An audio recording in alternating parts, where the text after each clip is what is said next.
Bismillahirrahmanirrahim. Alhamdulillah wassalatu wassalamu ala sayyidina Rasulillah.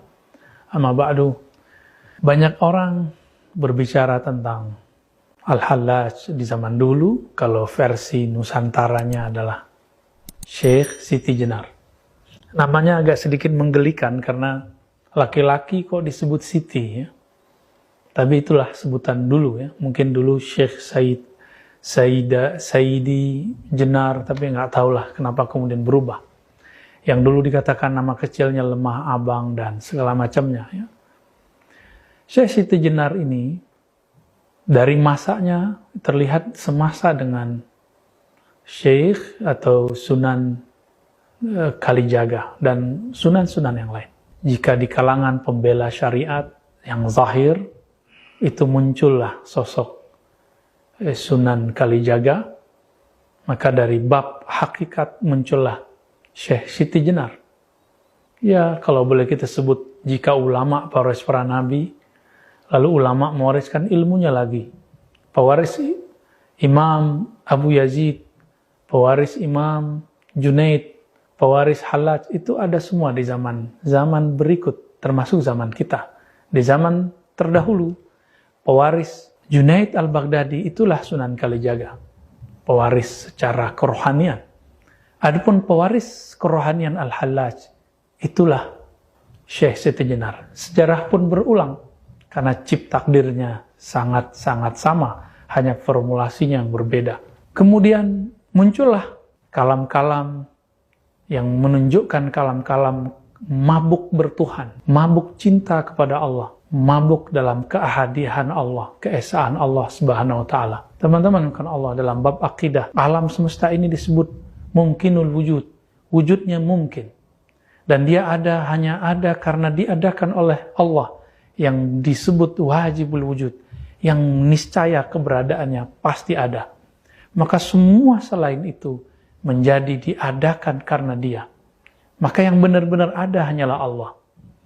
Inilah yang disebut oleh pendahulu imam wujudiyah, namanya Imam Ibn Arabi dengan Al-Wujud Al-Mutlaq. Al-Wujud Al-Mutlaq ini, jika seseorang memahaminya dengan jalur kerohanian seperti Al-Hallaj dan Syekh Siti Jenar, maka yang terjadi, tidak ada kata aku, tidak ada alam, yang ada hanya Allah, Sang Pencipta. Alam ini dianggap semu dalam bab ahadiyah tersebut. Meskipun di alam sadar, kita mengatakan, kita ini ada, Allah ada. Dan wujud kita real, wujud Allah lebih real. Tapi oleh mereka yang sedang mabuk cinta dalam ahadiyah keesaan Allah, hanya Allah semata. Mirip-mirip seorang yang kasmaran. Dia hanya melihat kekasihnya saja yang paling cantik, paling indah, paling gagah.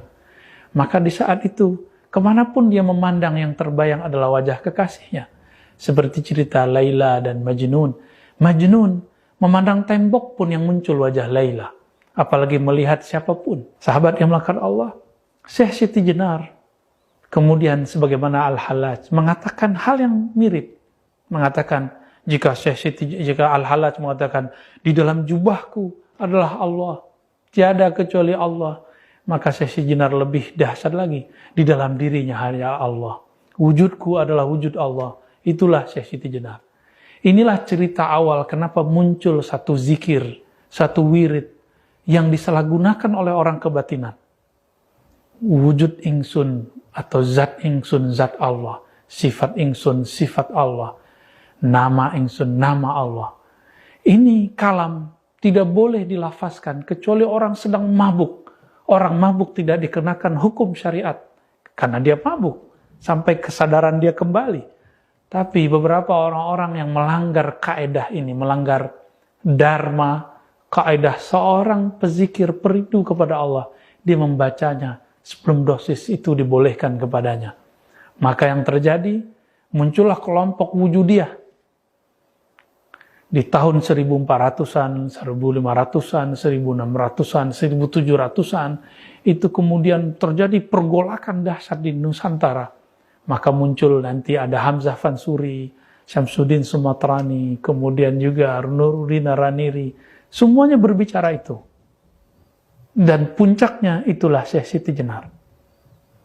Apakah kemudian Sunan Kalijaga mengkafirkannya? Kita belum menemukan satu nas, satu teks, satu riwayat dalam kitab-kitab baik yang berbahasa Pegon ataupun bahasa yang aksaranya Hana Caraka yang sampai kepada kita bahwa Sunan Kalijaga mengkafirkannya. Tidak. Tapi seperti dulu Imam Al-Junaid mengatakan kepada Hallaj, wahai Hallaj, ya Aba Mansur, la yaqta'uka ila dam. Tidak ada yang bisa menghentikanmu, wahai Hallaj, kecuali hukum pancung, yaitu darah yang diteteskan. Dan itu sangat mengerikan sekali. Ajaran ini belakangan dibahasakan secara lokal. Disebut dengan ahadiyah itu manunggaling. Manunggaling keesaan Allah, kesatuan Allah. Ya. Tidak ada yang bersatu, hamba tidak bersatu dengan Allah. Kenapa? Hamba dianggap tidak ada. Maka manunggaling jangan diartikan Syekh Siti Jenar bersatu dengan Allah. Kenapa? Yang wujud cuma Allah. Syekh Siti Jenar hanya bayang-bayang. Tapi orang-orang yang kemudian lancang mau menerjemahkan ajaran Syekh Siti Jenar, kemudian mengatakan Syekh Siti Jenar mengajarkan persatuan dengan Allah. Wallahi iyyakum bihi. Syekh Siti Jenar Al-Hallaj tidak pernah mengatakan itu. Tapi mereka sedang mabuk dan mereka mengatakan hanya ada wujud tunggal. Itulah manunggaling.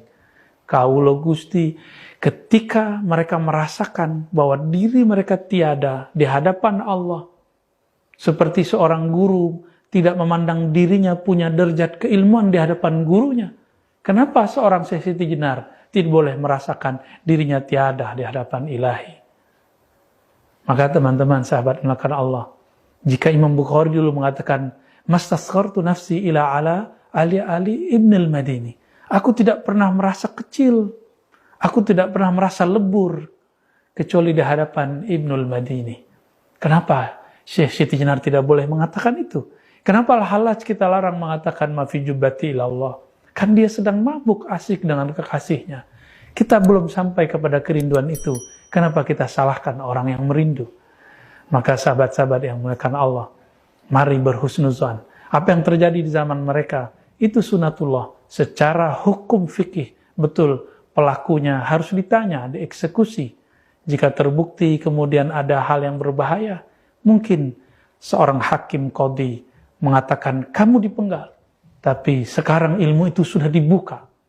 Apakah kita masih salah faham lagi? Maka benarlah Imam Ghazali. Beliau mengatakan, seandainya saya jadi hakimnya di zaman Hallaj, saya akan selamatkan Al-Hallaj. Saya akan bebaskan Al-Hallaj. Maka kami pun, jika pantas mengatakan itu, akan mengatakan yang sama. Jika di zaman itu, kami menjadi hakimnya, tentu kita akan memaklumi Al-Hallaj, memaklumi Syekh Siti Jenar. Tentu kita tidak pantas tentunya mengatakan hal itu, hanya Allah lah yang memantaskan kita. Wassalamualaikum warahmatullahi wabarakatuh. Assalamualaikum warahmatullahi wabarakatuh.